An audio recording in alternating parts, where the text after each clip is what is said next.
Buster by Denise, Fleming. Buster was a happy dog. He had everything he could ever want.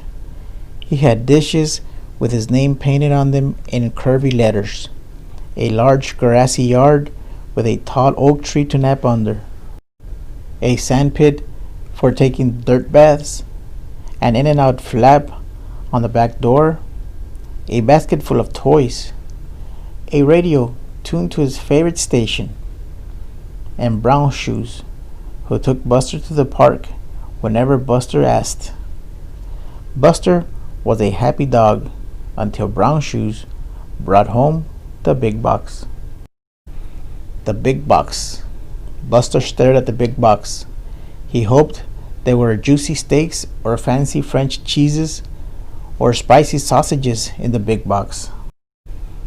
But there were no steaks, no cheeses, no sausages in the box.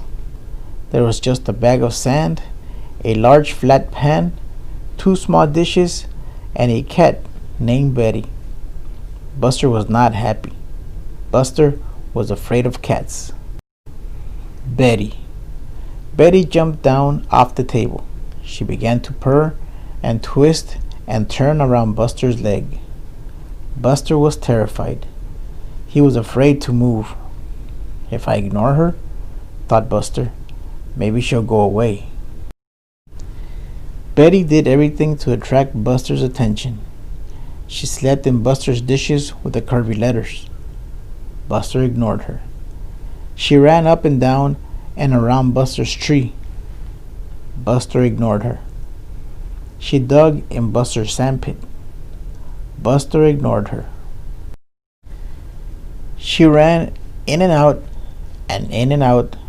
the in and out flap. Buster ignored her. She hid Buster's toys. Buster ignored her. Then she changed the station on Buster's radio. That was too much for Buster. A fine park. Buster slipped under the fence. He ran down the block over 5 streets and around 2 corners until he came to a park. Not his usual park, but a fine park with tall trees, a bowling fountain, tubs of flowers, large grassy patches, and not a cat in sight. No Betty, thought Buster, as he drank from the fountain. No Betty, thought Buster, as he rolled in the sand. No Betty, thought Buster, as he listened to his favorite radio station. No Betty, thought Buster, as he fell asleep in the shade of a tall tree. Lost. Buster woke up. He was hungry. He was lonely. Soon it would be dark. Buster was ready to go home. He looked up the street. He looked down the street. Nothing looked familiar. Buster circled the park to the left. He circled the park to the right. Buster had no idea which direction was home. Buster was lost. Buster asked the big yellow dog if he knew which way was home. He asked the tiny black dog if he knew which way was home. He asked the man sweeping the walks if he knew which way was home. No one in the park had any idea where Buster lived. Buster sat very still and tried to remember the route he'd taken to the park.